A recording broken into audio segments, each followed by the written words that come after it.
situe sur la commune de Serlet.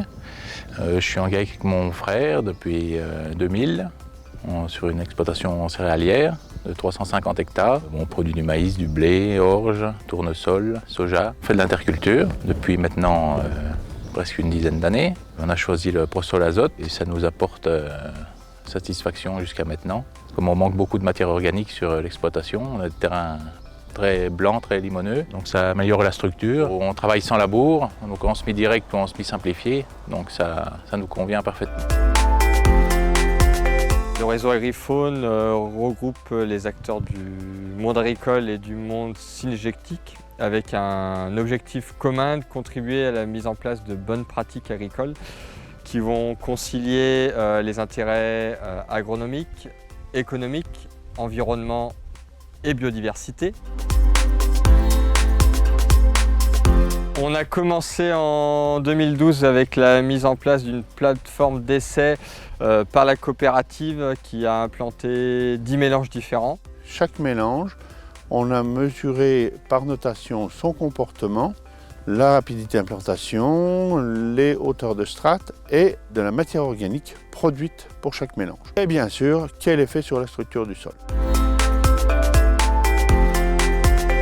En 2013, on a lancé la mise en place avec des mélanges retenus dans le moment qui étaient à base de moutarde. Là, pendant 2-3 ans, il était bien placé au niveau production de matière organique, mais on avait une contrainte, c'est que dans nos rotations crucifères colza, mettre de la moutarde en interculture accentue un problème sanitaire sur nos colzas. Donc de ce fait, on a réorienté vers un mélange qui avait été testé aussi, l'intérêt du Prosol Azote. Dans le Prosol Azote, on a de la facélie, vesse et trèfle.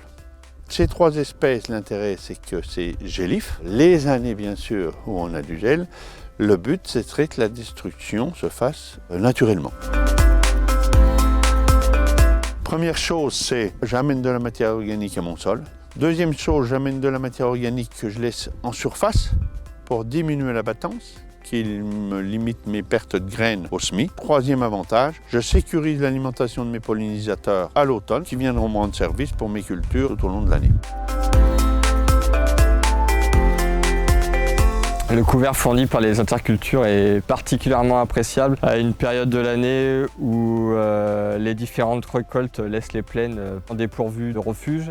Les intercultures fournissent une ressource alimentaire très appréciable en période hivernale, notamment dans le Prosol azoté où la vesse et le trèfle sont très appréciés de la petite faune de plaine. Puis on a également un réel intérêt mellifère derrière ce mélange.